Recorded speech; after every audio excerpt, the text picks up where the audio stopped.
Hoje vamos continuar os nossos estudos sobre Grécia, agora tratando especificamente sobre os períodos históricos da Grécia e estudando o que aconteceu em cada um desses períodos, né? Hoje estudaremos o período pré-homérico, o período homérico e o período arcaico. Bom, antes de mais nada, é necessário que a gente consiga observar onde está localizada a Grécia, não é? A Grécia, que é esse país no sul da Europa e que se divide em uma parte que é continental, ou seja, uma parte que está ligada totalmente ao continente, uma parte peninsular, ou seja, uma península tem uma pequena ligação com o continente, e uma parte insular que é bastante grande, certo? Que inclui uma série de ilhas no Mar Egeu e no Mar Jônico, ok? Bom, vemos que estamos diante de uma região bastante ligada ao mar, bastante próxima ao mar e com várias ilhas num lugar bastante estratégico do mar Mediterrâneo, não é? Bom, então vamos perceber que a história da Grécia é dividida em período pré-homérico, que é o período de povoamento da região da Grécia. É a civilização creto-micênica sendo formada. São os povos originários dos gregos que acabam chegando aos poucos nessa região.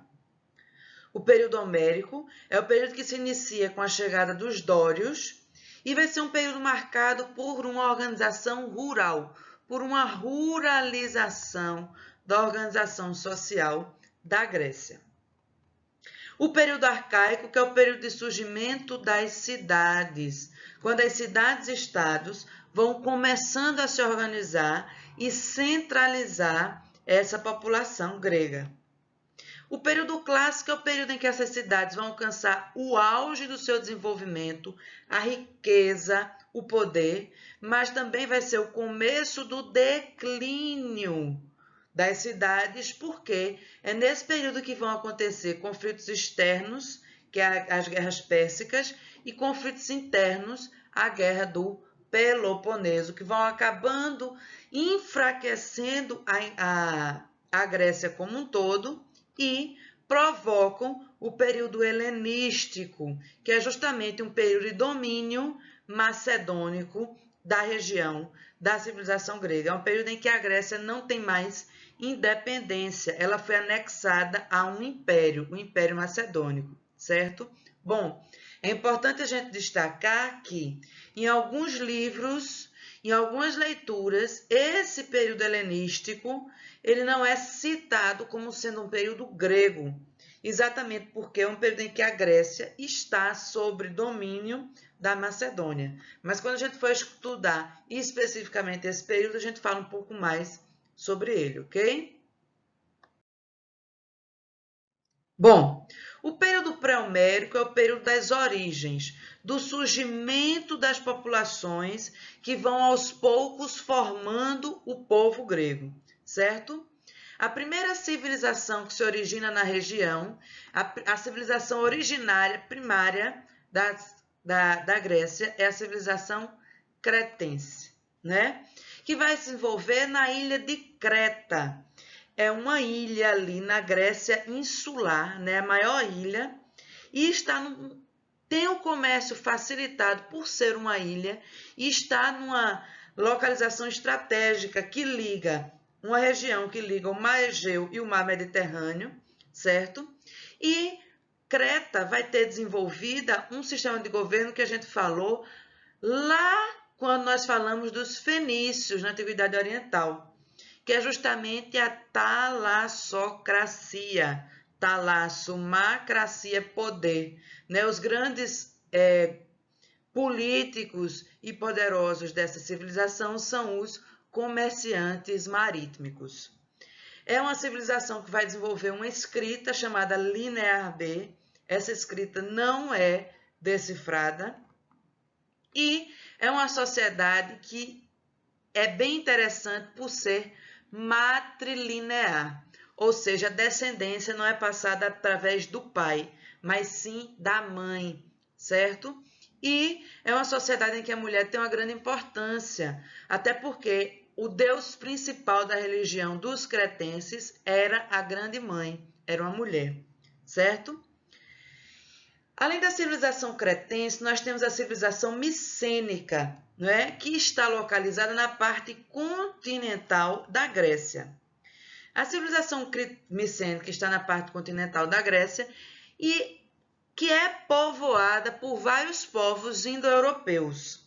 São os aqueus, os eólios, os jônios, os dórios. E aí um desses povos, os aqueus, vão acabar fundando a cidade de Micenas, na região continental da Grécia, certo? E aí a civilização micênica vai crescer a tal ponto de conseguir invadir a ilha de Creta e submeter, dominar a civilização cretense, dando origem ao que nós chamamos de civilização creto-micênica, é a junção da civilização cretense com a civilização micênica. Bom, e aí o que é que acontece? Esses povos indo-europeus continuam chegando e ocupando a Grécia. Aqueus, eólios, jônios, dórios, não é? Depois dos aqueus chegam os eólios, que vão fundar a cidade de Tebas. Lembrando que os aqueus fundam a cidade de Micenas, certo? Os jônios ocupam a planície ática e fundam a cidade de Atenas. E por último chegam os dórios. Os dórios que vão fundar a cidade de Esparta.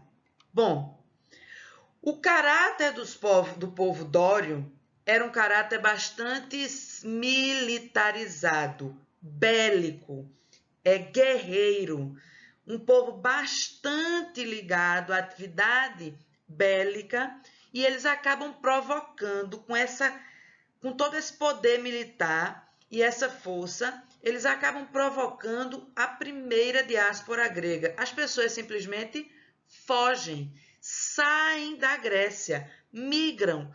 Inicia-se assim a primeira diáspora. O que é diáspora? É dispersão dessa população grega.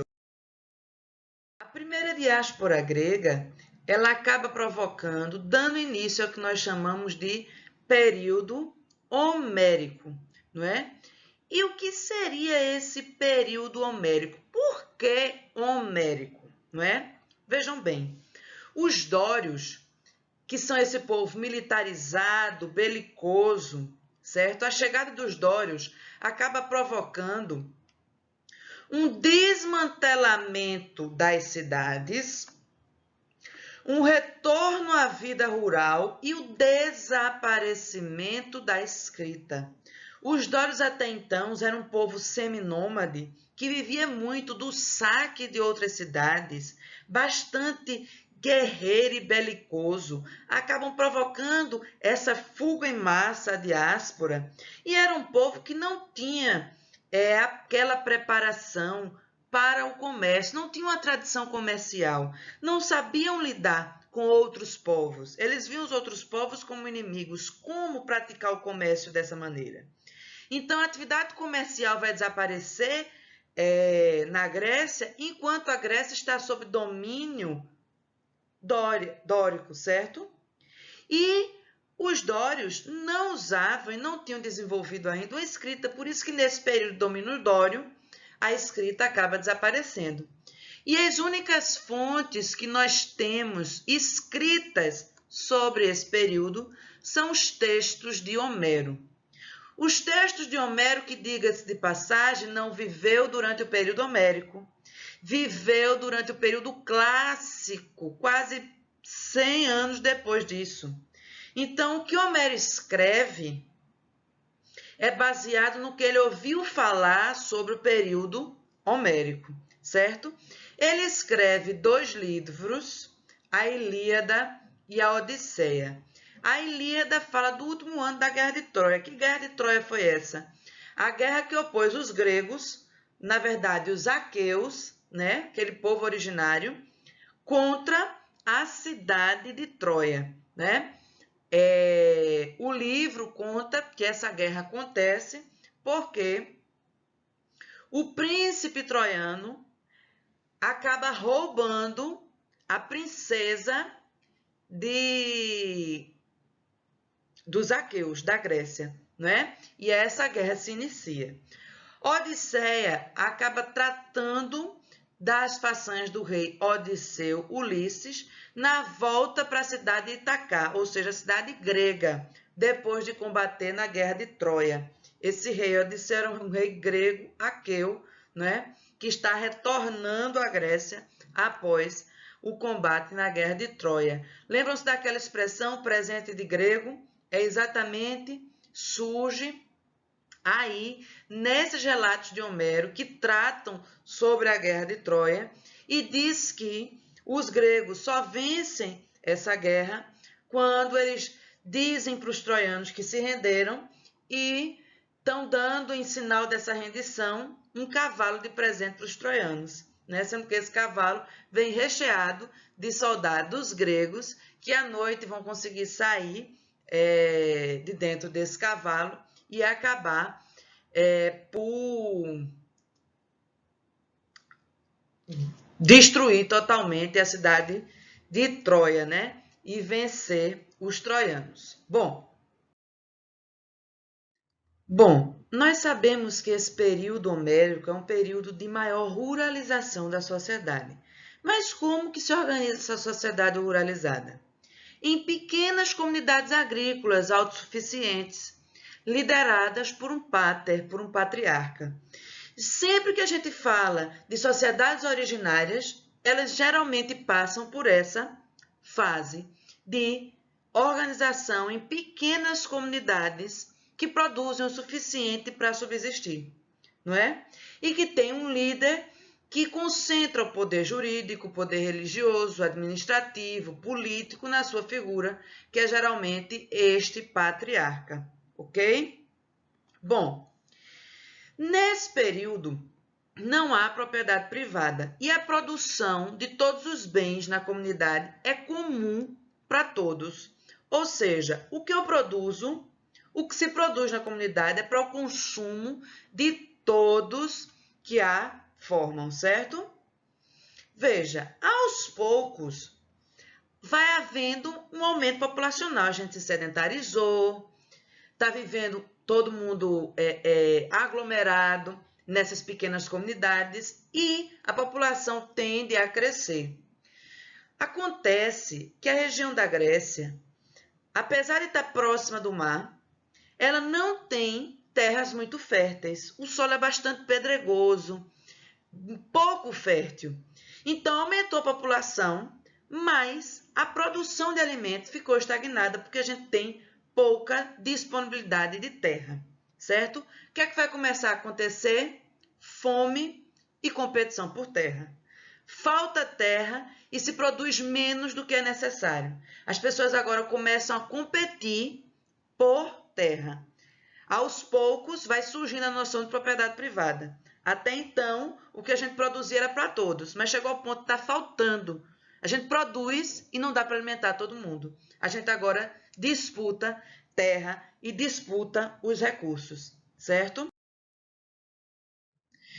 Então, veja, o que é que vai acontecer a partir de agora? Essas competições por terras vão acabar gerando uma união dos gênos. Porque imagine um gênio que tenta anexar o território do seu vizinho, mas nunca consegue. Porque eles têm quantidade de guerreiros e armamento muito semelhante. E aí esse gênio consegue um aliado contra esse inimigo vizinho. Dois gênios juntos conseguem submeter o vizinho. O que é que vai começar a acontecer? União de gênios. Gênios unidos formam frátrias, frátrias unidas formam tribos, tribos unidas formam cidades. O período homérico agora vai deixando de ser tão ruralizado e vai aos poucos dando lugar às cidades. Começam a surgir as cidades, né? Que já é uma característica do período arcaico. E o que vai acontecer? Essa competição por terras também vai gerar uma distribuição desigual de terras. Veja, não tem terra para todo mundo. Quem é que vai ficar com as melhores terras? As pessoas mais próximas do pater. Os familiares do pater. Possivelmente vão ser aqueles que vão ser privilegiados e receber as melhores terras. E aí vão começar a surgir algumas classes, alguns grupos sociais baseados na posse ou não de terra. O primeiro são os eupátridas. Eupátrida quer dizer bem-nascidos, porque bem-nascidos são parentes do pater e tiveram direitos às melhores terras. Os gargóis, eles recebem terras, mas geralmente são terras, pedaços de terra muito pequenos e geralmente inférteis, não é? E os tetas são totalmente desprovidos de terras, certo? Bom, além da junção dos gêneros que formam cidades, além da formação de grupos sociais baseados na posse de terra, a escassez de terra e competição por terra acaba gerando a segunda diáspora. As pessoas que estão desprovidas de terra e têm condições acabam migrando para outras regiões aí em torno do mar Mediterrâneo em busca de terras, certo? Então, nós passamos pela segunda diáspora grega.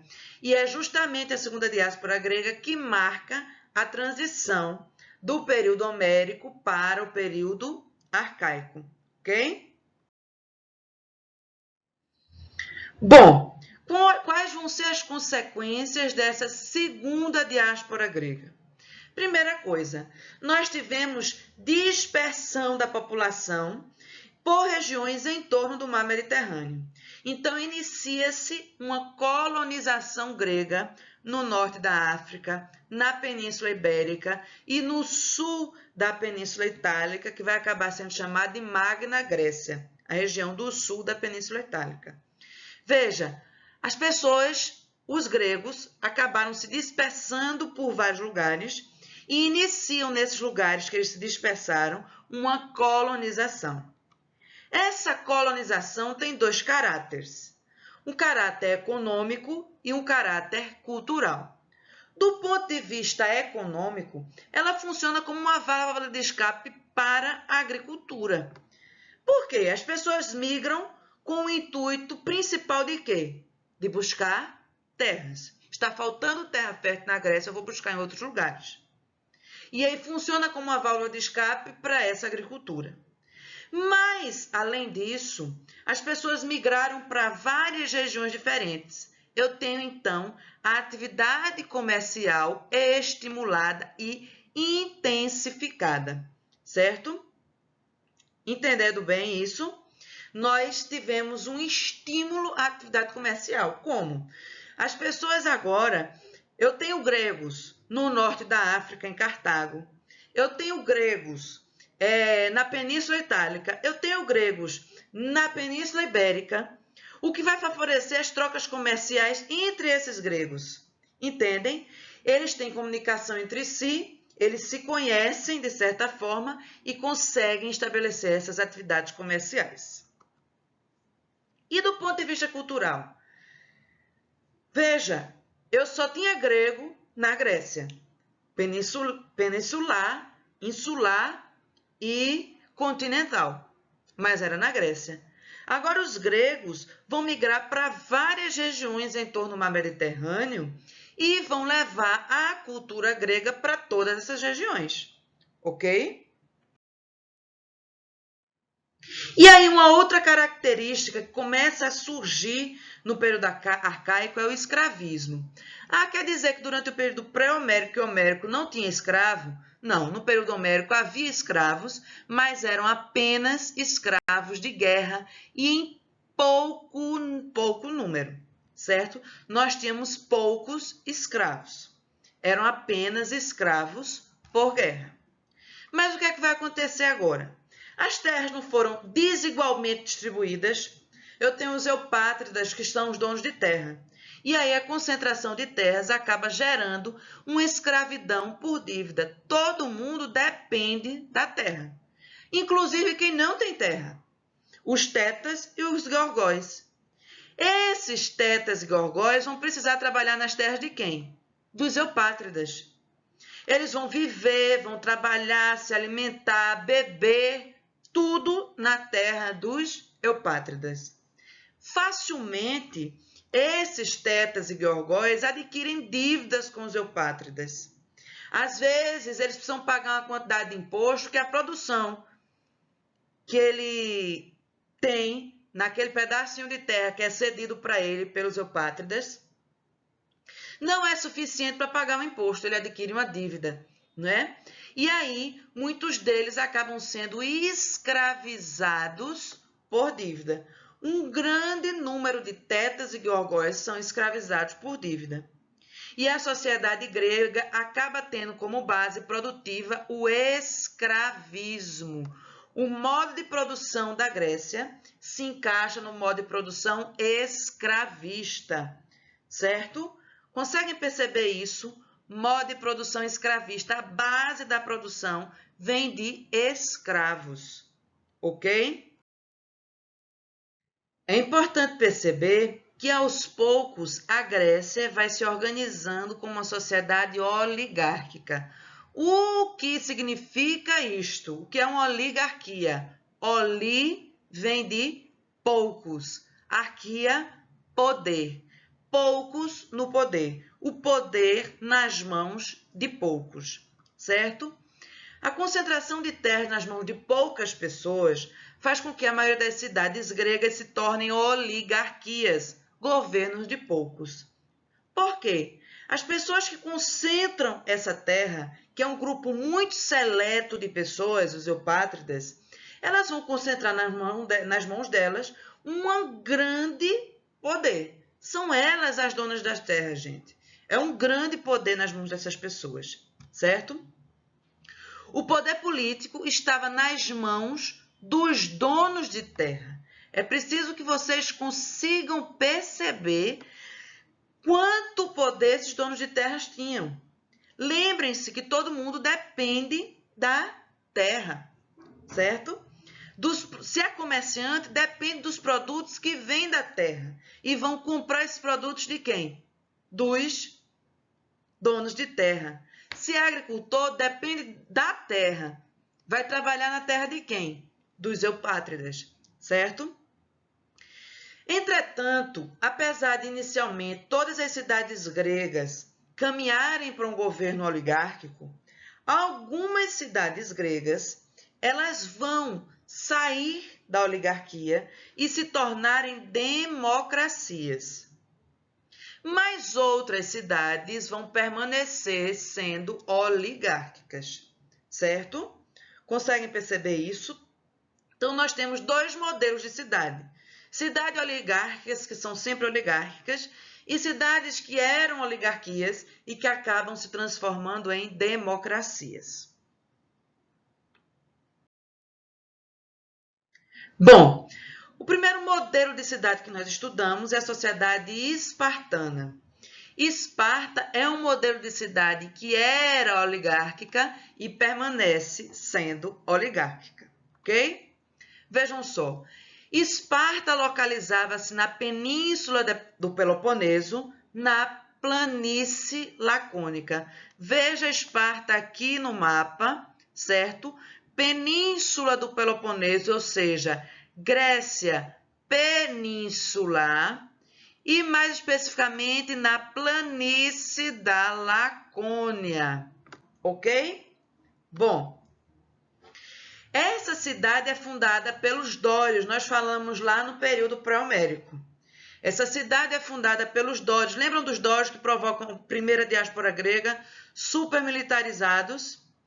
E esta cidade, ela tem fortificações naturais que isolam Esparta do restante das cidades. A localização geográfica de Esparta dá a ela uma condição de isolação frente às outras cidades, porque é uma cidade que é cercada por colinas, certo? É uma cidade que tem uma fortificação natural.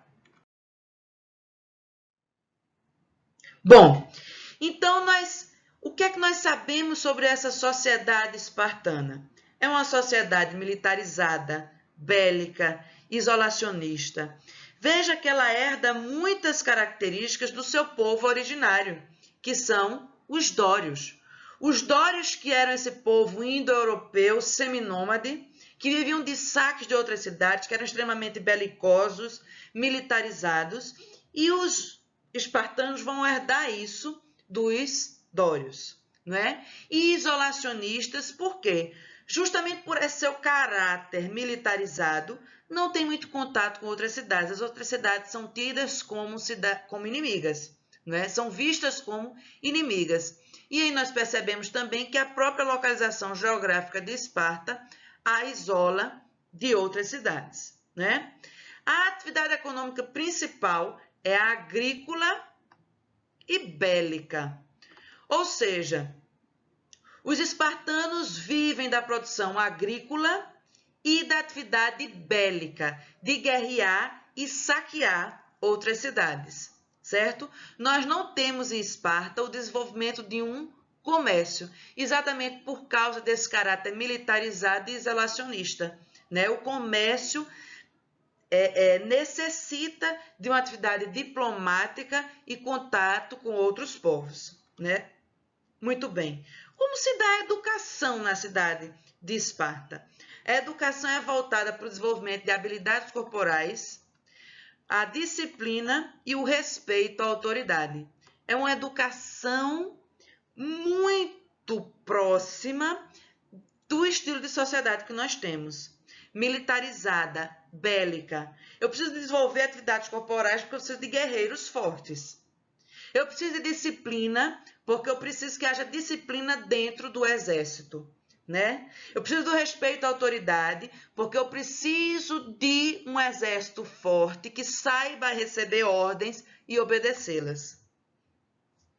E aí nós temos, além disso, leis que são consideradas imutáveis. As leis em Esparta não poderiam ser modificadas, porque elas foram produzidas por um legislador lendário chamado Licurgo, e se fez uma mitologia em cima da figura de Licurgo, que se dizia que Licurgo teria recebido as leis de uma divindade. E por serem divinas, essas leis não poderiam ser modificadas. O que é que isso acaba gerando? Uma sociedade conservadora que visa a manutenção do status quo. Tanto o estilo de educação quanto a ideia de leis imutáveis favorecem isso. Como assim? Uma sociedade conservadora, uma sociedade que não quer mudanças. Ser conservador é querer conservar, manter como está. Eu quero manter o status quo. O que é o status quo? É a forma de organização da minha sociedade. Eu não quero que haja mudanças. E por isso eu faço com que as pessoas respeitem totalmente a autoridade, para que ninguém tenha audácia de questionar alguma ordem.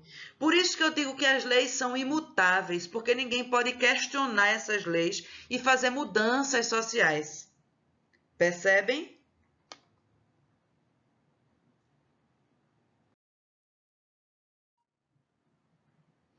Bom, nós sabemos que a pirâmide social espartana é dividida entre o topo da pirâmide, ocupada por Espaciatas, que são descendentes dos dórios, donos de terra, ocupam o alto escalão do exército e são os únicos que têm direitos políticos. Então, os Espaciatas são aqueles descendentes dos dórios, daquele povo originário que fundou a cidade de Esparta. E eles conservam o poder, certo? São eles que vão ser os donos das terras, são eles que vão ocupar, e para eles é muito importante isso, ocupar o alto escalão do exército numa sociedade altamente militarizada. E eles são os únicos que têm direitos políticos, que podem participar da política, que podem decidir, que podem votar leis, enfim. Os periecos são os artesãos, comerciantes, militares inferiores. Eles não tinham direitos políticos, mas pagavam altos impostos e, vejam, eram obrigados a se alistarem no exército, certo? Mas aí eles não são generais, não são grandes líderes do exército, são soldados rasos que vão compor a maior parte deste exército, certo? Eles não têm direitos políticos e eles pagam altíssimos impostos. E os zilotas são a maioria da população, não têm direitos políticos, não têm reconhecido seus direitos como pessoa e eles são escravizados pelo Estado e estão presos à terra. Veja, algumas correntes históricas adotam a ideia de que os zilotas eram escravizados pelo Estado. O Estado era dono desses zilotas. Outros adotam a visão de que os zilotas eram servos do Estado e que serviam esse Estado porque o Estado era dono das terras. Nesse caso, o Estado que era representado pelos espaciatas, os únicos que tinham direito político, né? Que eram os donos de terra, certo? Mas, de toda forma, são pessoas que vão trabalhar nas terras dos espaciatas sem remuneração, não é? E vão estar sempre presas a essa terra. Alguns dizem que são escravos, alguns dizem que são servos. Bom, nós sabemos que apenas os espaciatas tinham direitos políticos em Esparta. Mas como se dava essa organização política em Esparta? Bom, era dividida entre o Eforato, a Diarquia, a Ápela e a Gerúsia. Bom, o Eforato era o órgão, não é, que dava a ordem de guerra, controlava a administração, fiscalizava a Diarquia. O que era a Diarquia? Era quem comandava o exército e quem organizava o culto religioso, formada por 2 reis, certo? A Ápela e a Gerúsia, elas iam... a Gerúsia faziam as propostas de leis que eram votadas pela Ápela, mas a Gerúsia tinha poder de vetar o que fosse decidido pela Ápela, certo? Então, em última instância, o maior poder estava nas mãos da Gerúsia, que era formada por 28 anciãos, um rei e um éforo, ok? Bom, um outro modelo de cidade que nós estudamos é Atenas. Atenas é um modelo de cidade que corresponde à cidade que era oligárquica e que se torna democrática, ok? Vamos lá. Atenas se localiza na planície ática e ela é fundada pelos jônios. Atenas está localizada na Grécia continental, na planície ática, ela é fundada pelos jônios, aqueles povos originários que a gente falou lá no período pré-homérico, ok? A região é litorânea e com portos marítimos bem importantes, entre eles o mais importante, o porto de Pireu. Então, o que é que vai acontecer? Eu tenho uma sociedade que está localizada no território grego, então provavelmente é um território pedregoso, com dificuldade para atividade agrícola, mas é uma cidade que é litorânea e que tem portos marítimos muito importantes. Então, isso quer dizer que essa cidade vai ter um comércio marítimo bastante intenso, certo? E ao contrário de Esparta, que é uma sociedade isolada geograficamente, Atenas é uma sociedade que tem como característica geográfica ser litorânea, ter portos muito importantes que vão ter contato direto com outras civilizações, certo? É uma sociedade, né, que caminha de uma oligarquia, ou seja, um poder nas mãos de poucos, para uma democracia, poder do povo, ou seja, esse poder foi mais distribuído na sociedade, ok? Bom, inicialmente nós sabemos que Atenas vai ser oligárquica. Como assim? A dissolução das comunidades gentílicas, ou seja, aquela organização rural de gênios lá do período homérico, em que não havia propriedade privada, que a produção era para todos, quando começa a ter a competição por terras, né? Essas comunidades gentílicas vão ser dissolvidas, vão surgir cidades, e essas cidades vão acabar surgindo como monarquias com poder concentrado na figura do basileu. Esse basileu era como um rei de verdade que concentrava o poder jurídico, o militar e sacerdotal na figura do basileu, certo? Lá em Atenas. Acontece que aos poucos o comércio marítimo vai se desenvolvendo e dá origem a uma nova forma de poder oligárquico, certo? Vão surgir outras instituições, não só um rei, né? Vai ter o arcontato com 9 arcontes, a eclésia, a assembleia de cidadãos que nomeava os arcontes, o areópago, que era composto por eupátridas, com a função de regular a ação dos arcontes. E os arcontes o que é que fazem? Fazem as leis, certo? Veja só, começam a surgir esses outros órgãos que vão aos poucos incluindo outros atores políticos na atividade política de Atenas, mas ainda tenham um estabelecimento de uma sociedade oligárquica. As pessoas que compõem o arcontado, que compõem a eclésia, que compõem o areópago, são apenas os donos de terra. São apenas eles que têm direitos políticos, ok? Entretanto, aos poucos vai se dando uma crise social. Veja só, a segunda diáspora, aquela que marca a passagem do período homérico para o período arcaico, ela acaba provocando a colonização e a intensificação do comércio, não é? Em Atenas, por sua posição estratégica, o comércio avança e os comerciantes passam a reivindicar participação política.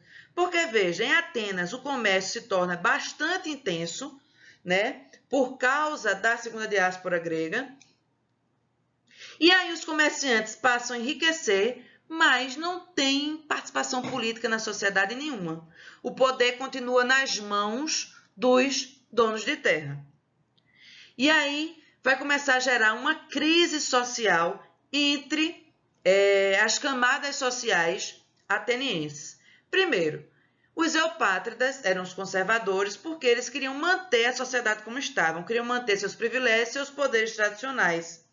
Eles queriam manter a sociedade em que o poder político estava nas mãos apenas dos donos de terra. Os comerciantes eram os moderados, porque eles queriam conseguir participação no poder. E os radicais eram os gorgóis e tetas, eram os mais radicais. Se lembram deles? Aqueles que ou não têm terras ou têm pouquíssimas terras. Eles estão sendo frequentemente escravizados e eles vivem em péssimas condições e estão melhores condições de vida, distribuição de terras. Eles estão fazendo reivindicações muito mais profundas, certo? Não quero uma simples participação no governo, eu quero bem mais do que isso. E aí, diante de toda essa crise, Atenas começa a passar por reformas na sua legislação. Vai surgir a era dos legisladores, das reformas, para tentar minimizar essa crise. O primeiro deles é Drácon. Drácon ele vai escrever o primeiro código de leis atenienses escrito, né? Qual a importância disso? Aumentou a seguridade jurídica. Foi bastante importante, porque agora os tetas e gorgóis não vão ser julgados ao bel prazer dos eupátridas, já que eram só os eupátridas que tinham poder político e que julgavam as pessoas, não é? Agora eu tenho leis escritas e por mais que os eupátridas vão me julgar, somente eles vão poder me julgar, mas eles vão ter que seguir essas leis. Isso me dá mais seguridade jurídica. O julgamento não vai ser tão variável, né, de uma pessoa para outra. Mas o poder continua nas mãos das elites agrárias, ele não muda nada em relação a isso. Então, a população continua insatisfeita e desejando maiores mudanças. E aí vem Solon. O que é que Solon vai fazer? Ele vai proibir a escravidão por dívida. A partir de hoje está proibida a escravidão por dívida, não é?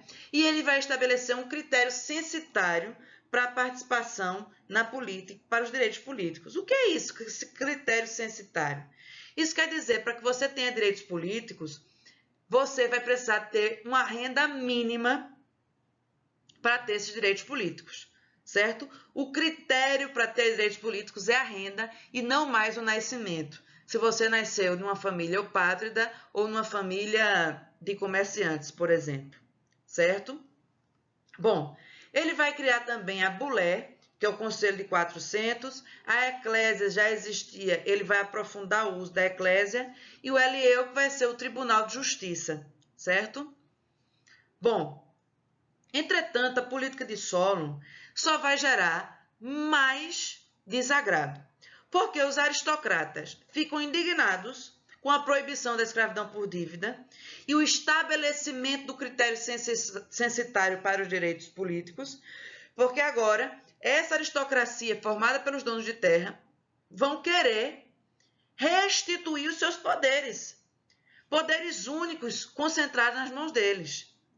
Já as classes populares não ficam satisfeitas com essas mudanças, com a proibição da escravidão por dívida e estabelecimento do critério censitário. Ela quer mais. Ela quer a distribuição de terras, por exemplo. É uma reivindicação dos populares, certo? Bom, toda essa instabilidade e insatisfação geral acaba dando espaço para que os usurpadores do poder tomem o poder. O que é usurpar o poder? O que são tiranos, né? Essa era das tiranias. São pessoas que alcançam poder de forma ilegal e que vão fazer valer suas vontades. O primeiro desses tiranos é Pisístrato. Pisístrato, ele vai procurar amenizar os confrontos sociais, patrocinando obras públicas que geravam empregos. Ele tenta acalmar os ânimos, né, da sociedade, ele tenta apaziguar aquela situação, criando obras públicas. Ele não resolve o problema. Ele cria obras públicas e emprega as pessoas nas obras públicas, para elas receberem para elas estarem ocupadas e receberem um valor, e assim não ficarem tão miseráveis. Entretanto, eles continuam sem terra, né? Eles estão ocupados temporariamente nas obras públicas, mas continuam sem terra. O problema básico, que é a distribuição de terra, não é resolvido, não é? E aí ele tem essa postura demagógica, justamente, ele faz políticas que, de certa forma, são consideradas positivas, são bastante populistas, porque empregam as pessoas, mas não resolve a fundo o problema, não é? Hípias e Hiparco são filhos de Pisístratos, eles não dão seguimento às reformas e pedem um apoio popular, tentando governar muito severamente, certo? Então, nós estamos vendo aqui que o que é que está acontecendo? A sociedade está em crise, a sociedade não aceita mais o regime político que vive. Então, nós temos comerciantes insatisfeitos, nós temos a camada popular dos tetas e gorgóis insatisfeitos, nós temos até a aristocracia ficando insatisfeita com as reformas. E aí essas reformas tentam gerar condições, minimizar essas insatisfações, mas elas não estão surtindo o efeito esperado, não é? Essas reformas vão cada vez mais se aprofundar ao ponto de chegar há um modelo que nós chamamos de Estado e de política democrática, né? O considerado pai da democracia é Clístenes. É Clístenes que vai fazer as reformas que vão dar origem à democracia ateniense. Ele vai adotar a igualdade de direitos de todos perante a lei e igualdade de todos à participação política para todos os cidadãos. Todos os cidadãos são iguais perante a lei e todos os cidadãos têm os mesmos direitos políticos, têm os mesmos direitos à participação política, não é? Ele estabelece uma democracia direta, uma democracia em que os cidadãos vão se dirigir à Assembleia eles mesmos e votarem as leis lá diretamente. Nós vivemos a democracia representativa, em que eu elejo alguém que vai votar as leis por mim, vai propor as leis lá na Assembleia. A democracia direta ateniense é diferente, né? Nós mesmos, como cidadãos, nos dirigimos às assembleias, propomos e votamos as leis. E aí ele estabelece também a divisão entre os três poderes. O poder legislativo, que vai ser a Assembleia, o executivo, que vão ser os estrátegos, e o judiciário, que vai ser um tribunal popular chamado de Eleu, que já existia, né? Entretanto, agora todos os cidadãos passam a ter direitos políticos. Não há mais o critério da posse de terra, nem o critério censitário, ou seja, de renda, para ter direitos políticos. E ele vai determinar também o ostracismo. O que é isso? É o exílio de 10 anos para as pessoas que desrespeitam as leis aprovadas pela Assembleia, certo? Bom, como é essa democracia ateniense? Democracia quer dizer governo do povo ou governo de todos. Democracia, não é? Entretanto, eu disse que todos os cidadãos são iguais perante a lei, todos os cidadãos têm direitos políticos, mas é bom se perguntar, quem são os cidadãos? Os cidadãos são os homens atenienses, filhos de pais atenienses com mais de 21 anos, certo? Veja, é preciso que seja homem, mulheres não têm direitos políticos.